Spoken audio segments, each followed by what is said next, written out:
Bom, vamos pular direto para o que interessa. Podemos imaginar o painel de abertura de uma daquelas graphic novels psicológicas bem intensas. É um dia perfeitamente comum, sabe? Desenhado em tons pastéis super suaves. A rotina está funcionando exatamente como deveria, as tarefas naquelas caixinhas de texto estão sendo cumpridas, as coisas simplesmente andam. Existe uma estabilidade reconfortante no traço, sem incêndios para apagar, sem nenhuma crise imediata batendo a porta. É um equilíbrio bem silencioso. E para muitos de nós, é exatamente aí que o enredo vira a página e a coisa toda se complica. Bem-vindos a esta nossa investigação sobre um dos mistérios modernos mais fascinantes da mente humana. Toda grande história tem o que chamamos de incidente incitante. E no nosso caso, esse incidente não é uma daquelas explosões enormes que preenchem a página inteira. É mais como um balão de pensamento bem discreto pairando ali no centro. Será que eu tô parando? É aquela suspeita que vai rastejando nas entrelinhas daqueles momentos de paz. Não surge como um fato consumado em letras garrafais, mas como uma dúvida chata que quebra a paz do enredo. Porque a verdade é que nós desenvolvemos uma espécie de intolerância a um tipo de tranquilidade.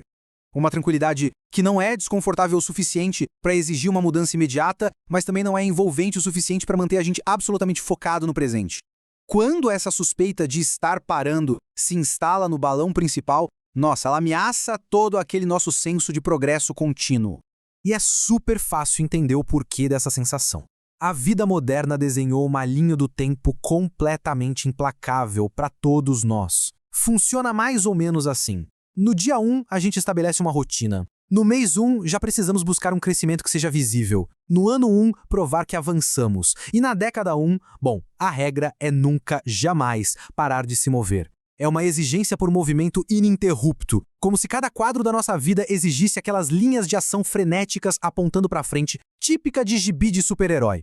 Qualquer momento de equilíbrio, de simplesmente existir, começa a parecer profundamente desconfortável no roteiro. Fica suspeito. Dá a impressão de que se a gente aceitar o estado atual da página, vamos ficar presos nela para sempre. Vamos perder o embalo. E essa pressão ininterrupta acaba transformando a paz num verdadeiro pânico visual. O que nos joga direto para o próximo capítulo da nossa história. A investigação. Pausa versus acomodação. Esse é o grande conflito central da nossa narrativa gráfica. O nosso trabalho de detetive começa de verdade agora.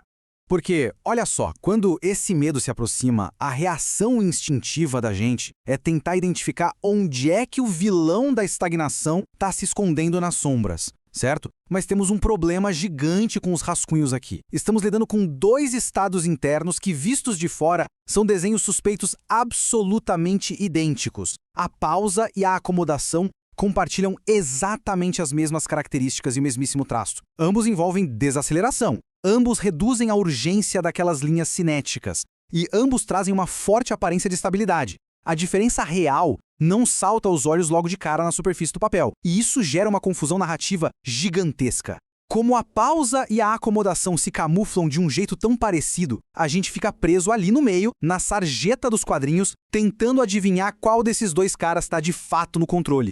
E por causa dessa confusão toda na tinta, a gente inicia um trabalho de detetive que é exaustivo, implacável contra a nossa própria mente.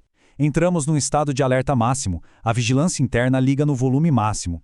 Mesmo quando não há a menor necessidade de mudança, o cenário da história fica caótico. É como se a página ficasse totalmente poluída com anotações obsessivas e rabiscos nervosos. Passamos a revisar escolhas milimétricas do dia a dia, a questionar decisões que já estavam super bem delineadas, procurando desesperadamente por qualquer sinal de que ainda existe movimento ativo. Tudo isso movido por um medo absurdo de que dar uma descansada seja, na verdade, o primeiro passo para ficar totalmente fora da margem da página. E aí que a armadilha psicológica toma conta de toda a tela. É literalmente como uma daquelas splash pages duplas de puro impacto dramático. Existe um fardo imenso, um cansaço acumulado de sempre, de forma incansável, buscar mais. E isso dá de frente com o terror sombrio de se permitir menos. É uma tensão constante, desenhada com os traços bem pesados e escuros. A força brutal daquele esforço contínuo, lutando bravamente contra o pânico existencial de perder a vantagem competitiva que nós acreditamos ter na história. Mas bem aqui, no clímax da nossa tensão narrativa, a gente precisa fazer uma pausa dramática. Fica a pergunta que contém a chave para resolver o mistério que nos consome. Mas será que todo movimento é visível? O que nos leva à próxima sessão, descobrindo o progresso invisível. É aqui que o rumo da nossa investigação muda drasticamente de tom. Afinal, por que nós assumimos que um progresso válido precisa sempre preencher os quadros com explosões e fazer um barulhão na página? A revelação mais incrível aqui é que as reestruturações mais vitais de um personagem frequentemente acontecem nos espaços em branco da página, bem longe de qualquer evidência óbvia. Pensa na mecânica do crescimento silencioso. Primeiro, uma profunda reorganização interna começa a acontecer, lá no fundo do cenário, nas sombras. Depois, um novo ritmo, bem menos evidente e muito mais silencioso, assume o controle, sem aquelas onomatopeias espalhafatosas ou qualquer urgência. E o resultado de tudo isso? A aparência externa permanece totalmente inalterada. O traço parece exatamente o mesmo de antes. O movimento que a gente tanto espera com tanta ansiedade talvez não seja o único que acontece de verdade. Há mudanças fundamentais que não podem ser medidas só olhando para o exterior. E confiar nisso, nossa, exige um salto gigantesco para fora do quadro seguro. É um verdadeiro salto de fé, porque não há provas palpáveis no papel desenhado. É apenas uma sensação incrivelmente complexa de se sustentar. E por que é tão absurdamente difícil manter essa confiança cega de que estamos crescendo por dentro? Bom, culpa da definição de valor social. Esse é, praticamente, o grande vilão invisível da nossa trama. É uma ideia silenciosa, altamente tóxica e desenhada numa paleta de cores bem sombria. A noção de que o nosso valor está inseparavelmente ligado ao que nós produzimos de forma visível, ao avanço constante a cada nova edição. Sob a lente cruel desse antagonista, qualquer pausa que a gente dê só para respirar um pouquinho é quase que instantaneamente confundida com uma perda trágica de relevância. Isso nos leva a uma constatação brilhante sobre a verdadeira natureza de todo esse terror. É como a colisão de duas realidades em uma revista de ficção científica. De um lado, temos o futuro fantasma, que é totalmente construído com base na comparação, movido por um nível altíssimo de expectativa e pressão. É um cenário assustador que a gente tenta evitar a todo custo. Do outro lado, temos o presente real, que é baseado na nossa experiência factual, de verdade. É um equilíbrio estável, superfuncional e que representa a realidade silenciosa do agora. O medo de se acomodar raramente diz respeito a esse presente real. Ele pertence àquela arte distópica do futuro fantasma. A gente gasta uma energia colossal lutando contra um cenário que nem foi rascunhado ainda, e acaba fugindo daquele equilíbrio maravilhoso e funcional que já existe bem aqui, no agora.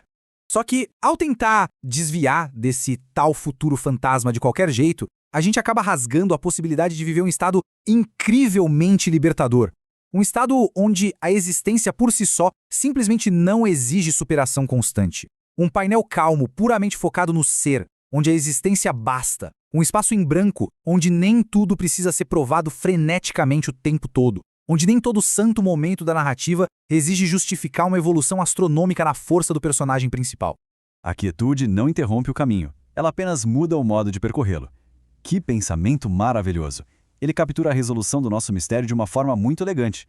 O nosso trabalho minucioso de investigação mostra que não existe uma borda de quadro grossa inegável separando o crescimento da permanência.